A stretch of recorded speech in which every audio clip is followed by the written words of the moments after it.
System has failed us. You, me, we are all in this boat. You abroad, you in Nigeria, you in Ghana, you wherever you think you are. One way or the other, you still get to be affected. You who find yourself abroad, you still need to send money back home for them to survive. People pray for your so-called escape, and they still look up to you, so that when they greet you good morning, you begin to suspect what that really is, as opposed to the genuine friendship that can come out of you keeping in touch with your classmates. So you see how it has robbed you of that relationship because you think they are coming to ask you for money. We don't have enough schools, and the few we have at the moment are not well equipped, are not fully functioning. And when you get to say these things, you are told you are demarketing the country, you are demarketing the educational problem, you are demarketing the educational system in the country. But where is the lie if that's the truth?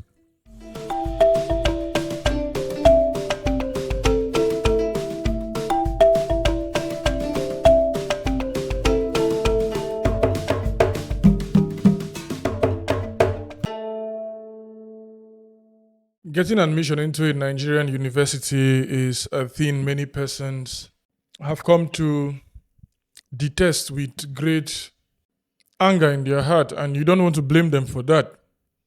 We don't have enough schools, and the few we have at the moment are not well equipped, are not fully functioning. And when you get to say these things, you are told you are demarketing the country, you are demarketing the educational problem, you are demarketing the educational system in the country. But where is the lie if that's the truth? Where is the lie in saying that we have fewer schools at the moment in a place like Nigeria? Where's the lie in saying that too many persons get to sit for an exam that will leave a whole lot of them out of the realms of the university, out of space for them to gain admission? So you see, year in, year out, students get to write exams, students get to prepare for the joint admission matriculation board examination, popularly also known as JAMB. And what is the aftermath of such exercise year in, year out comes in different shapes. You find certain persons tell you, it's a miracle that they are getting admission to get to study. So you pick up your device, whatsoever device you're using, to gain access to the internet, and then you go about a search spree. You go about surfing the internet. You go about checking one thing or the other. You go about checking how different persons get to cope. In a place like Nigeria, and you check one post and you get to see, students are no longer reading because of the use of phones, because of TikTok and those type of conversations. On the other hand, you find people talking about different things. You think that's the end of it, but then it has been like this for a very long time. Those who are supposed to be in school are not in school because we don't have enough facilities to get to take in the number, and the whole process is still shrouded in mystery and misery at the same time. Many persons don't even know how the whole process gets to go about. Is it the whole idea of the time when? Is it the whole idea of the board being managed by a professor of Islamic studies, or the different situations we get to see as to how to go about this situation? It leaves you in total confusion as to what should be done, what must be done, and how we ordinarily should be looking at this particular situation. Last year, I made some videos, and in that particular video I made, I was talking about how difficult it is to gain admission in a country whereby the educational system have been stratified, and how there's a hierarchy to the levels in which people get to be educated in a place like my country, Nigeria, in a place where You find those in a village where I grew up, struggling to even come to understand the basic tenets of osmosis and diffusion and basic titrations, and juxtaposing that with those who attended the so-called Queen's College and King's College and government secondary schools and federal science colleges, the few we have in the country, and you put us side by side and you want us to take the same exams and you want us to have an equal outcome, from schools and villages in a place like Boki to schools like that of Hopewade, Calabar. You want to put us side by side to take the same exams and you want us to pass in the same way. And many persons are not seeing the difficulties this particular situation get to present before us. And so the child who has never seen a burette or who has never piped anything in a chemistry lab or never done any dissection in a biology lab or has not even seen the different specimens he gets to face in an agricultural science examination, gets to be told to pass these exams and pass them well. So you have chemistry practicals, you have biology practicals, and you have physics practicals, and you have the whole idea of, looking at prisms. You have projectiles, you have to know the angles of emergence and the angle of deflection and reflection, and you have to know in and about all of this stuff, and you have to know the rate at which the idea of thermal expansivity gets to take place, all by staying in the village, all by staying in a school that gives you no chance to know any of this. You live in a society where you have ministers and senators come from your part of the world, but nobody really wants to take the responsibility. But the students are the ones to blame. The students are the ones to be blamed down here. The students are the ones to be told, you are not doing what you are supposed to do. You are not reading enough. You are not doing what you are supposed to do. And so the blame is on you. And everybody keeps quiet. Families get to stay calm and stay quiet. Nobody's protesting. Elections come in, year out, and then we vote the same people. We bring them in. We even allow them to be selected, and we think everything is fine. So that things like the UBE projects that were done in times past have found their ways into the coffers of our political class and the different persons that were supposed to look at this. I remember those days before things collapsed in my secondary school, how we were so happy to get to receive books in our libraries. Our library was not the best library, but I bet you it granted me chance to look at The Merchant of Venice. It granted me chance to look at Sugar Girl. It granted me chance to look at Chinua Achebe's Things Fall Apart, Man of the People, and a whole lot of other conversations down there.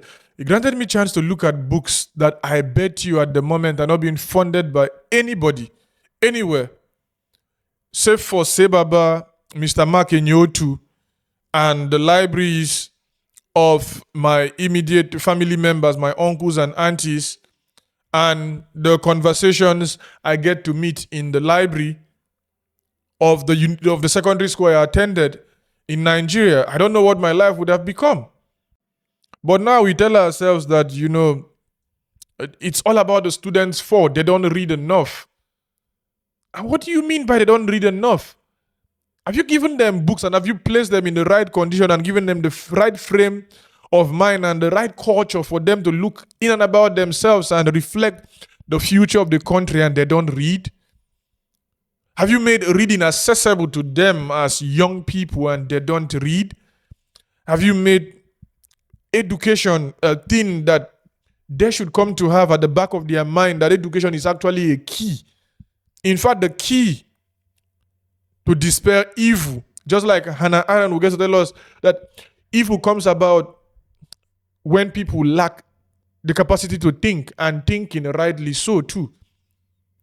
Take a moment to think about that. Evil get to arise when people fail to think. You go around, you surf the internet, you check the places our ministers get to take their children to, from Oxford to Cambridge to Harvard to the different places you get to see their children get to graduate from. And you sit down and ask yourself, why is it that my own brother is not having the same opportunity? Why is it that my sister is not having the same opportunity? Why is it that my immediate family members are not getting the same opportunity to do this stuff, to go to these places and attend these schools? And is it even compulsory for them to go to these places before they become important people in the society? Can this stuff be replicated here?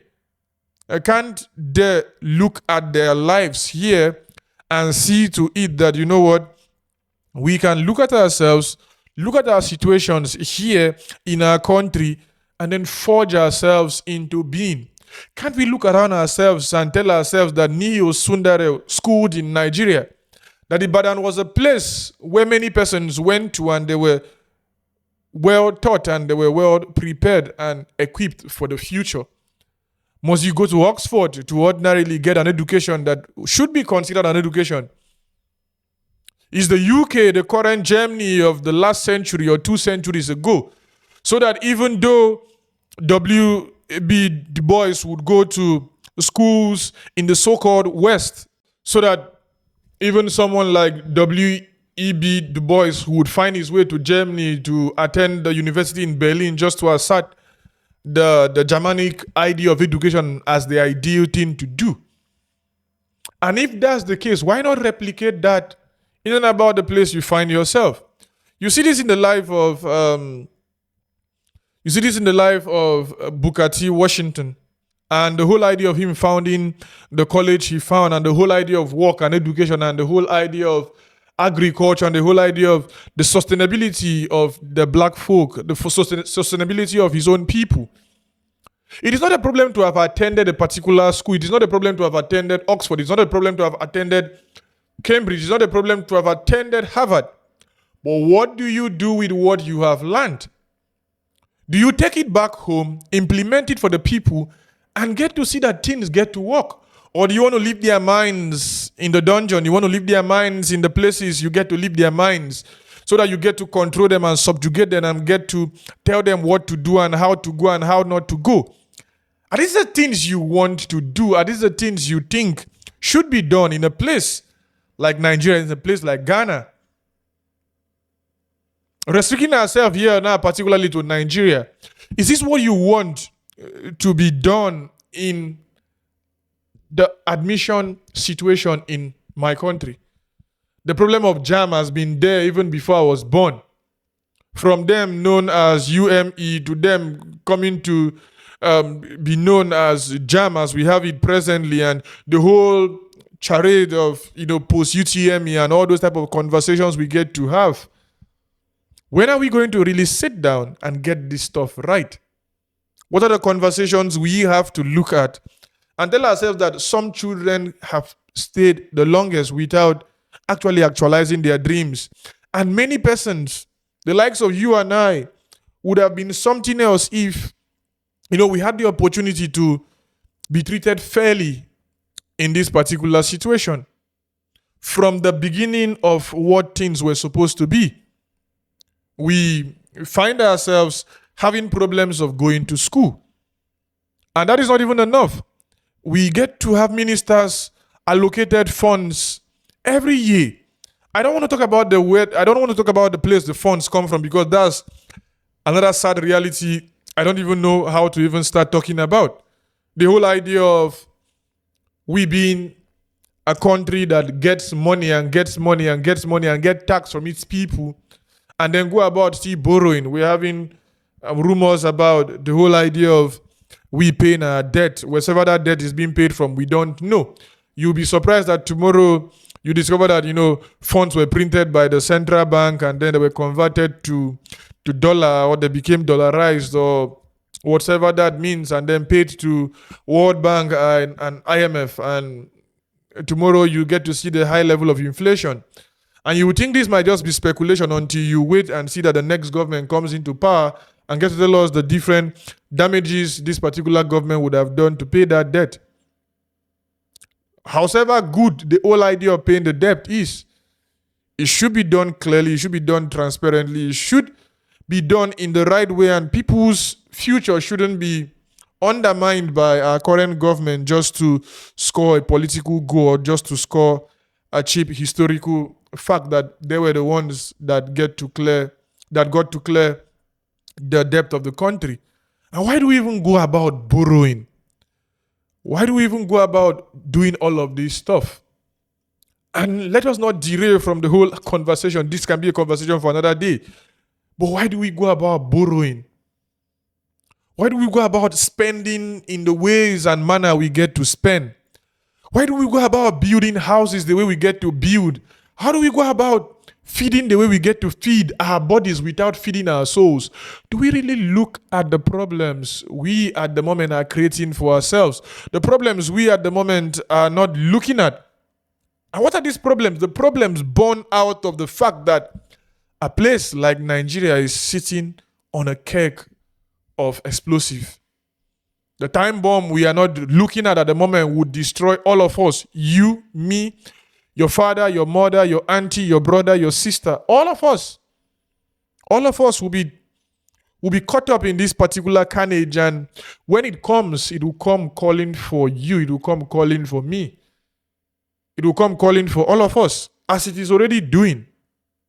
So that students stay and wait for admission 6, 7, 8 years, 9 years. And many persons come out to say it's a miracle, it's a testament to their resilience. What level of resilience is that? Just like people now get to use the Citizens Republic, that's the speech that gave us the man in the arena as a motivational quote and as a way to champion their life, but without remembering or without bearing to mind that the whole idea was born out of war. So that when we hear Theodore Roosevelt get to tell us that it is not the critic who counts, not the man who points out how the strong man stumbles or where the do of this would have done them better, but the credit belongs to the man who is actually in the arena, whose face is marred by dust and sweat and blood. We should remember that he was talking and speaking within the context of war, within the context of killing the next man. We shouldn't forget and alienate ourselves from the context he was speaking and he was talking about. So that when he proceeds to talk about the whole idea of the great enthusiasm, the great devotions that come about the man who is actually in the arena as the man who counts, so that in the end his place shall not be with those cold and timid souls who neither know success nor defeat. So that when he fails at least while doing greatly, and when he succeeds, he comes to know the triumph of high achievement. When we must have listened to all of these beautiful words, we shouldn't forget the context he was talking about. So that when we look at our students and we say this one has waited 4 or 5 years to gain admission and God finally did, we should ask ourselves which God did after 5 years of a child waiting to gain admission to go to school. Meanwhile, such a child's counterpart in different parts of the world, in different parts of that particular country we find ourselves, being Nigeria at the moment, would have gone on to either become a doctor or an engineer or in their final year, and this one would just be starting out life.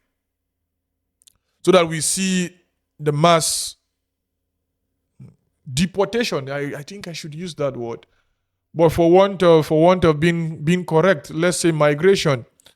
The mass migration of people out of the country, looking for courses and education in places that cannot even give them half what their country gives to them. If the country ordinarily would put education in the right perspective. Many persons travel through the educational route and they don't need a governor or a senator to give them a letter.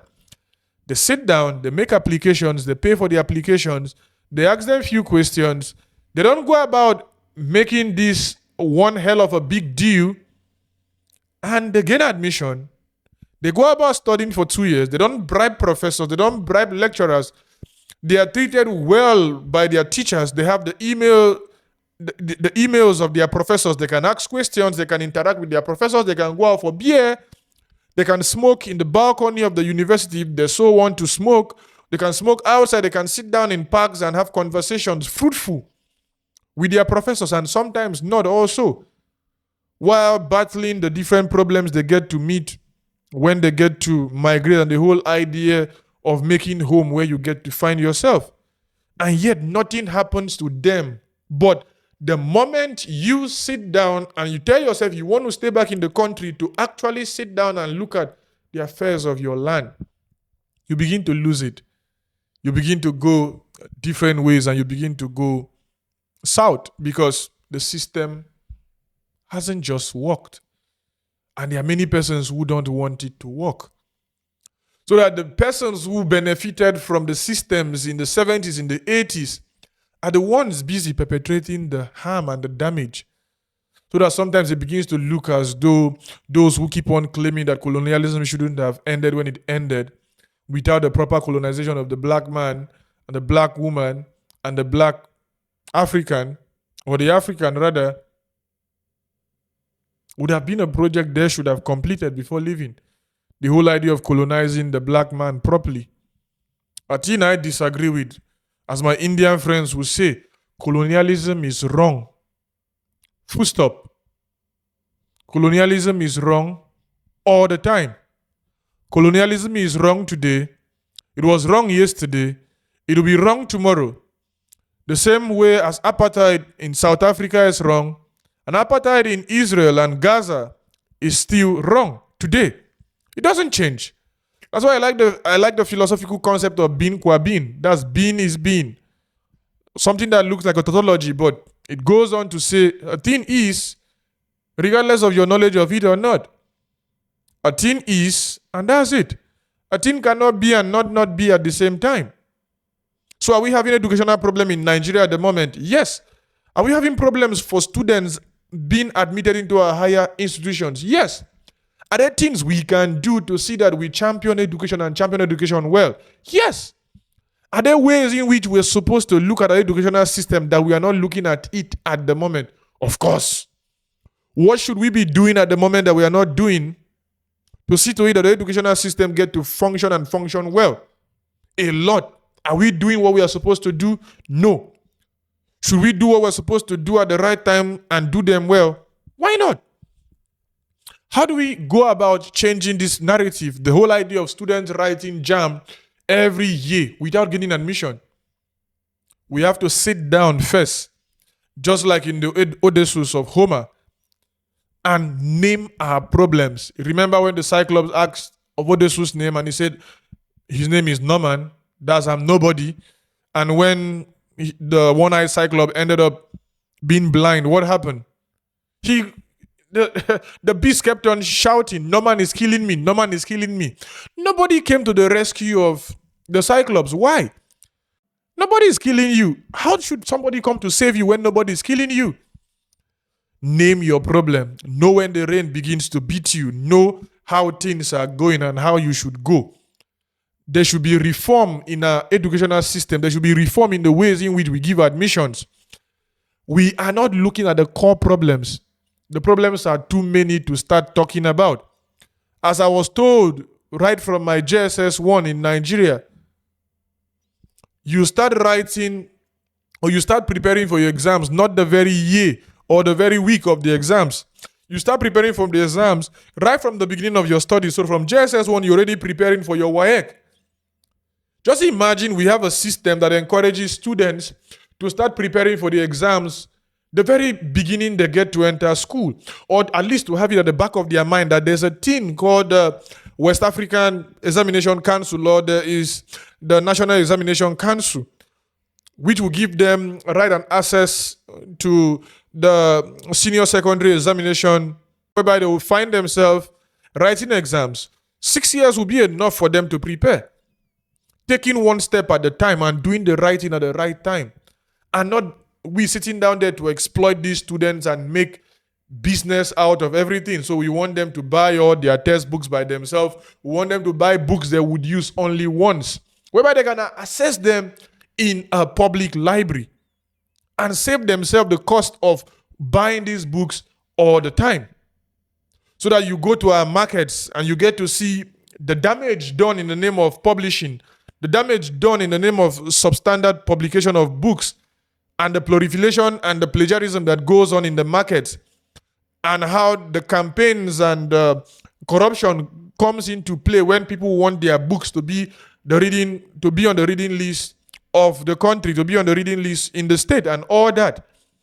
So that people buy books that really don't make sense, so that there's no proper vetting process, so that we leave the core of the situations we're supposed to be looking at, and we go about looking about chaff and all of those type of stuff.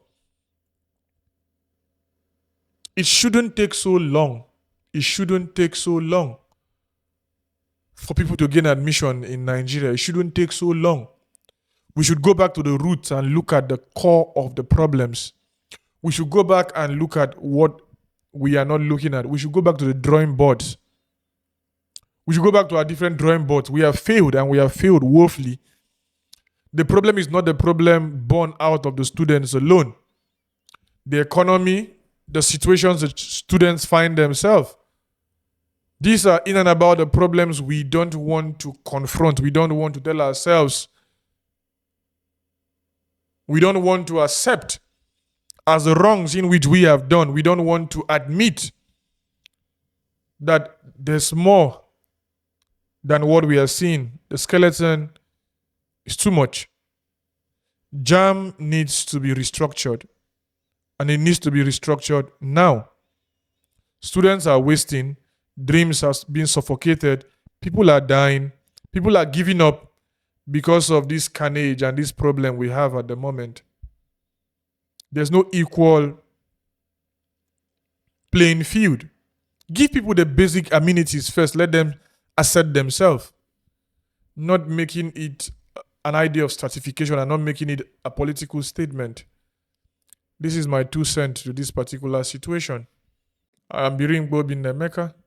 See you next time.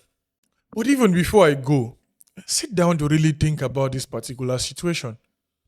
Think about the problems this idea of we not wanting to look at the core of the problem gets to cause for all of us. Parents invest in the lives of their children from primary to secondary, from their primary education to their secondary education. Give and take, let's say that should be 14 years of their lives. That's not enough. They still have to wait for 4 or 5 years before they get into school.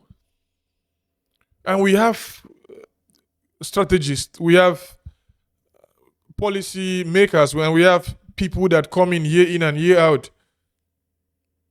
I give you the story of my classmate. For want of privacy, let's leave my classmate out of it. But I know a whole lot of my friends who had this problem of when to go to school and when not to go to school, and how difficult it was for them to actually go to school.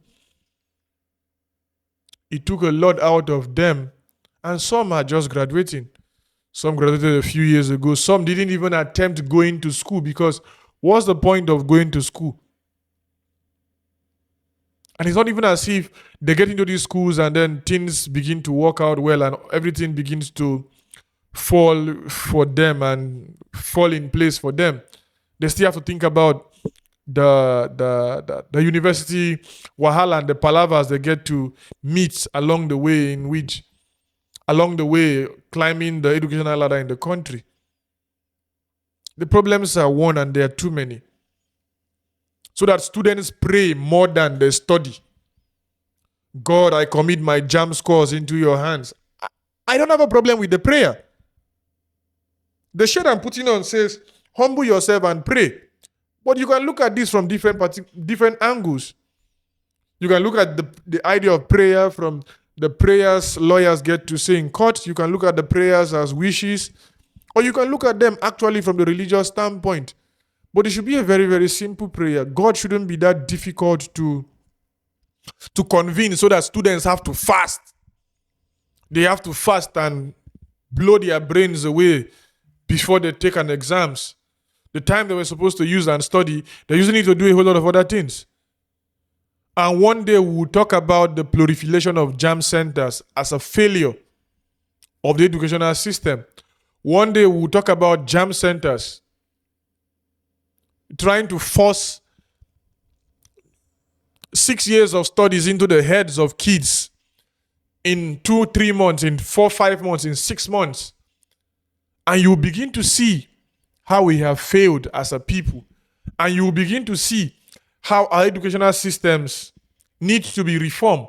Because what is the need for JAMB centers to be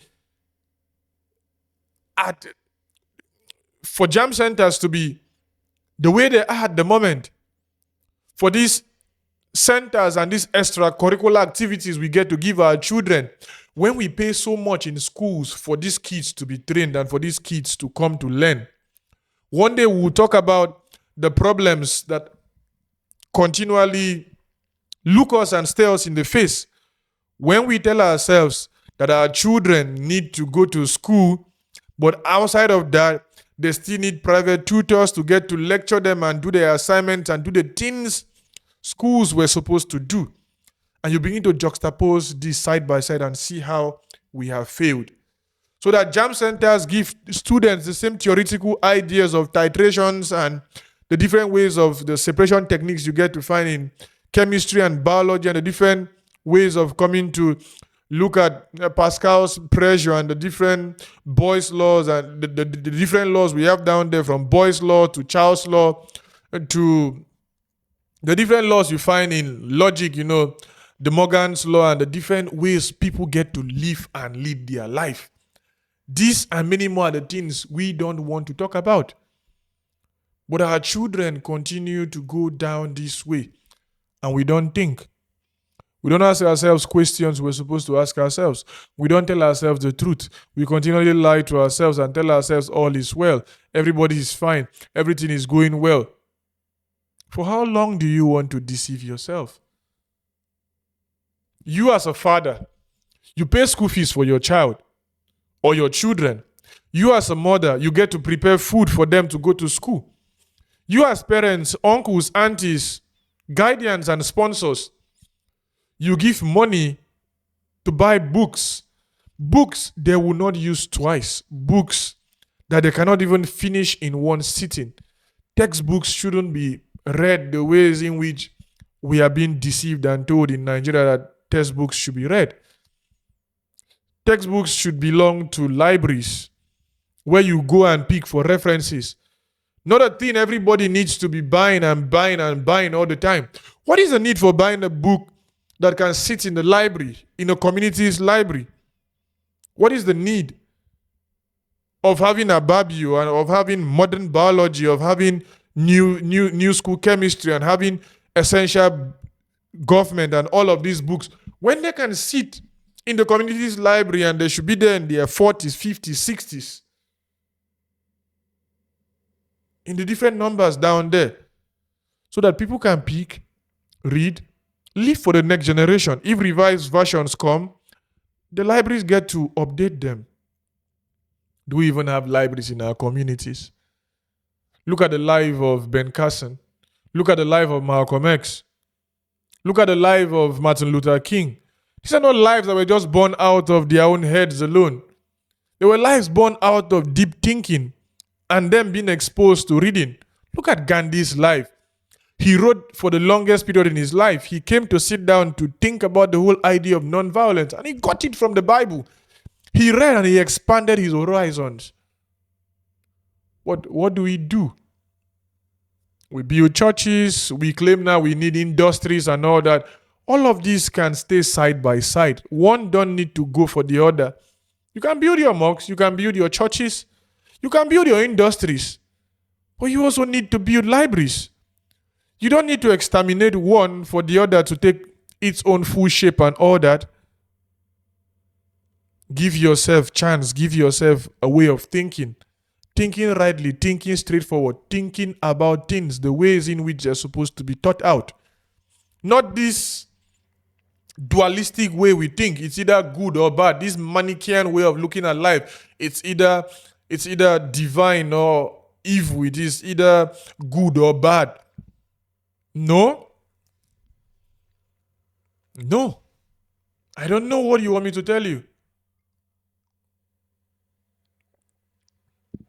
I don't know what you want me to tell you than what I've been saying ever since.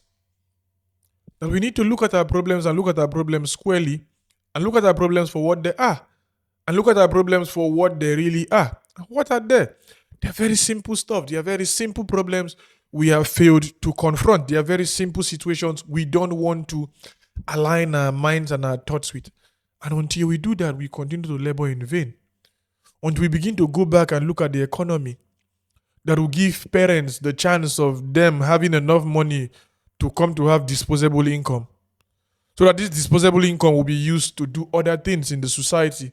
So that they can donate to build libraries and donate to build community centers and donate to build parks and donate for scholarships to the less privileged. The same things we get to benefit when we travel abroad. The same things we get to hold on to and cling on to, the grants we get to apply as refugees, as migrants in distress, as a whole lot of other things we get to hold on to back here when we find ourselves abroad. Until we begin to hold ourselves accountable. So that the church, if the economy does so well, the church will not really have the need and the time to be talking so much about financializing of God's blessing and talking about how you need to donate before God blesses you and all that. People who have enough disposable income to give to the church to do other things. Look at the church in America. Look at their time and their investment in the media. And you think it's a joke? It is not a joke. It is that way because a lot of persons have enough disposable income for them to give out, for them to live their normal life. Cameras are not so outpriced. A lot of things are not so expensive that people think twice before getting to buy. It is so for us because the economy is messing up things. And we don't want it to continue that way. I will continue to say this and I will continue to ring this into our heads.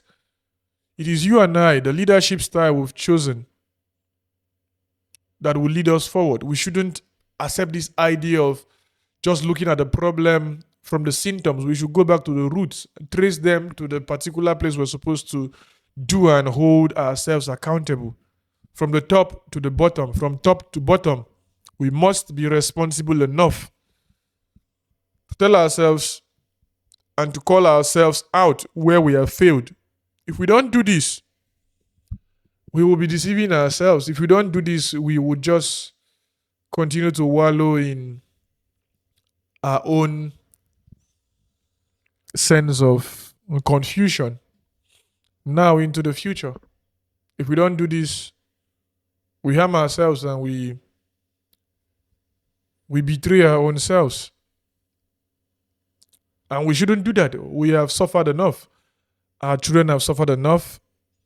They have been betrayed by us. And the system has failed us. You, me, we are all in this boat. You abroad, you in Nigeria, you in Ghana, you, wherever you think you are. One way or the other, you still get to be affected.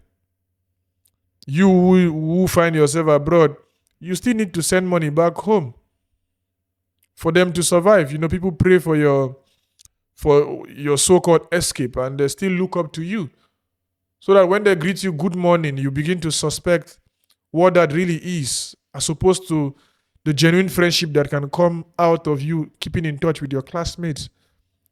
So you see how it has robbed you of that relationship because you think they are coming to ask you for money. I don't know what you want me to tell you. These things are simple, but sometimes we don't want to admit and accept. Take care of yourself. Take care of yourself. Take care of yourself, my brother. Take care of yourself, my sister. And do what you are supposed to do. I should do the same also. Hold our ministers accountable. Build morality within ourselves. Not this idea of states struggling between miracle centers and who should outdo who in terms of malpractice, and how we cannot even know a student who actually aced his exams and the one who goes about lying and having a bullshit mentality as to how they got their scores. Because even about these things we don't want to tell ourselves are the things we will find tomorrow, and they will haunt us, and they will haunt us badly. What do you want me to tell you? What do you want me to tell you? Nothing than what I have said now. Do good by yourself, do good by your brother, do good by your sister. Do good by me as I do good by you. Stand by me, let's stand tall and fight this. Today, tomorrow, into the future. I'm your brother, Biringkpa bin Nemeka. See you next time.